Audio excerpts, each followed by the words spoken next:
Agora encerram-se as inscrições para as perguntas orais, né? Foi a última inscrição. E dando sequência, eu gostaria que a Gessi pudesse dar só um importante. Por favor, eu gostaria de fazer uma última pergunta. Sabe?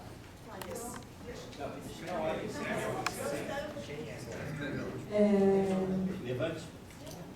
Então, a questão, voltando para a reflexão sobre a participação do ICAC, né?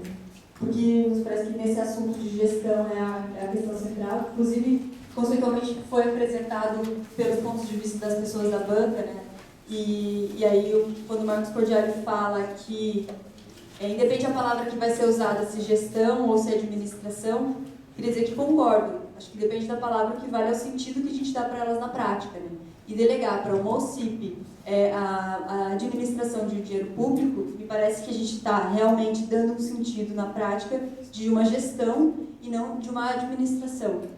E queria colocar que me parece que isso é totalmente oposto ao que o próprio Sistema Nacional pede, inclusive ao que a proposta do governo do FRUT para a cultura também. Eu vou ler aqui uma das partes da proposta do governo, que é rever a política de privatização da cultura que vem sendo implantada paulatinamente.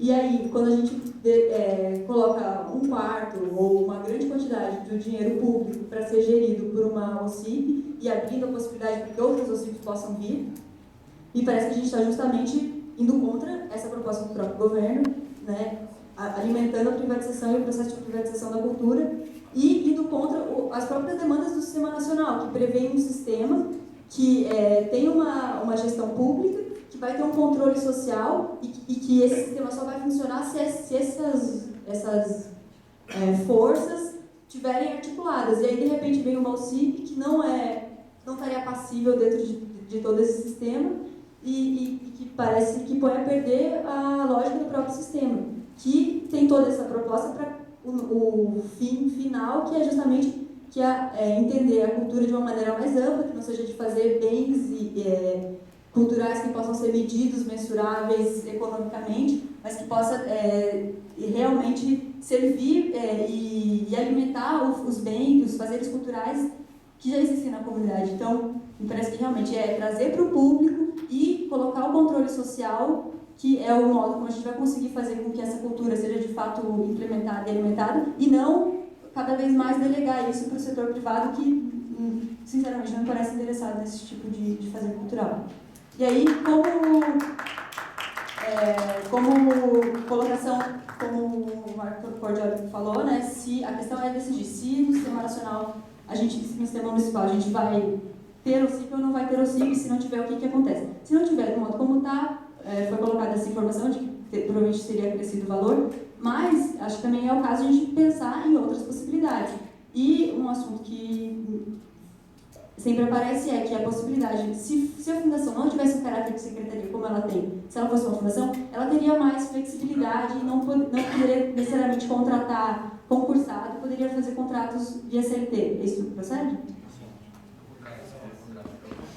Sim, se a fundação não tivesse esse caráter de secretaria, se ela fosse só uma fundação. Veja, só esclarecendo aí. Primeiro, só terminando, eu já vou querer falar. Que se isso fosse possível, se a fundação, sendo fundação, pudesse ter essa flexibilidade, a gente teria essa flexibilidade que a gente está precisando do ICAC, mas dentro do sistema público. E teria uma secretaria com musculatura para fazer, para fazer essas instâncias necessárias, mas ao mesmo tempo teria um órgão público mais flexível. Me parece que isso é um caminho muito mais interessante para a gente conversar do que conversar como que vai ser implantada uma OCIP ou quais outras OCIPs a gente vai precisar para dar conta do que a fundação não está dando. Só um aprimoramento aí. Hoje, de todas as fundações de capitais que administram a cultura, como é o caso da nossa, a nossa é mais flexível. Ou seja, nós estamos no limite. Todas as outras, inclusive Recife, nós já recebemos só esse ano delegações de Porto Alegre, de Recife, de Belo Horizonte, de Fortaleza e de Campinas, que não é capital, mas é uma cidade grande, querendo rever as suas próprias fundações ou querendo construir fundações ao espelho da nossa. Ou seja, hoje nós não temos condições de flexibilidade maior do que essa. Eu tenho dito para todo mundo, nós estamos no melhor dos mundos, porque nós funcionamos como secretaria, temos status de secretaria, né? Basta apenas uma pequena lei dizendo que Existe a Secretaria Municipal de Cultura, cujo secretário é o presidente da Fundação Cultural, vice-versa, tá? Mas nós estamos no limite. O debate que nós temos que fazer aqui, volto a insistir nisso, não quero mascarar o debate. O debate é bastante claro. Hoje, pegando o próprio programa de governo, nós estamos cumprindo a risco. Porque o que houve? Esse programa de governo foi escrito sobre duas situações extremamente importantes.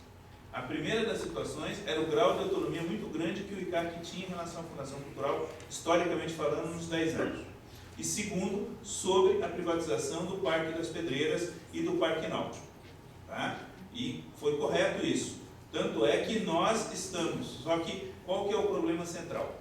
Pelos dois mecanismos, os contratos firmados, o contrato de concessão da pedreira e o contrato com o ICAC, eles estão em andamento, com o qual nós não temos nenhum mecanismo legal para alterá-los. É como a questão dos pedágios, né, que foi dito em outra época que os pedágios poderiam ser alterados, mas o governo não tinha nenhuma base legal que o permitisse alterar aqueles contratos.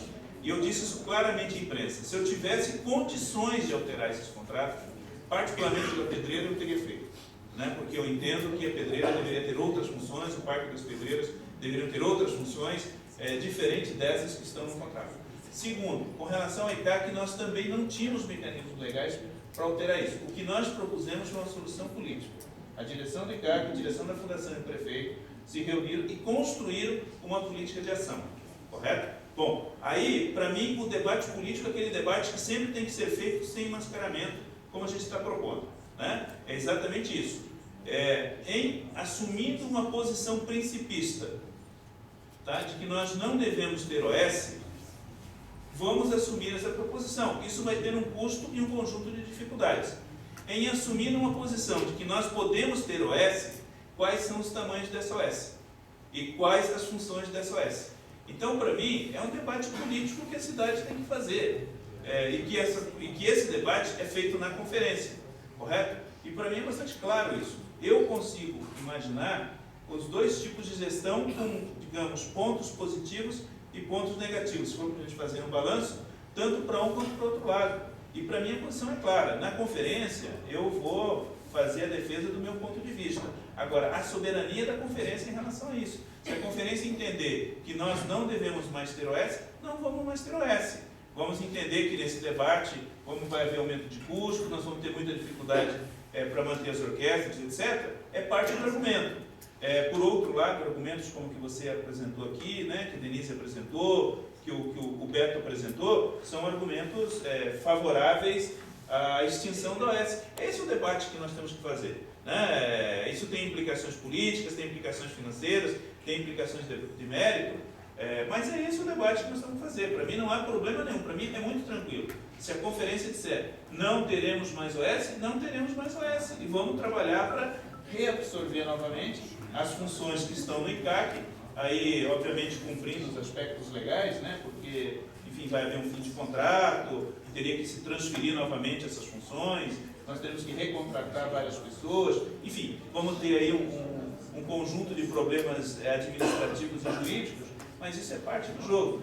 Da mesma forma que se amanhã a cidade entender que em vez de ter uma OS, nós podemos ter uma OS para a literatura, outro OS para manter as orquestras e outro OS para manter o conservatório e a capela, por exemplo, que seria melhor ter 3 OS, isso também teria implicações de gestão, etc. E tal. Então, para mim, isso está bastante claro. O que tem que ser feito aqui, eu acho que é a primeira parte da tua fala, né? Dizendo assim, é legítimo ou não é legítimo uma parte da cultura ser administrada por um formato de OS na condição privada? E aí a segunda parte isso tem benefício para a cidade do ponto de vista de política pública ou não tem? Fazendo essas duas equações, a conferência vai votar por manter OS ou não manter OS. Se não manter OS, a coisa é clara, tem que fazer um processo de absorção, não tem nem que discutir muito. É mais um processo de administrativo mesmo, que tem uma série de implicações legais e administrativas. Se manter OS, qual é o modelo de OS que nós queremos? O que a conferência vai entender. Isso para mim é bastante claro e bastante tranquilo. Tá?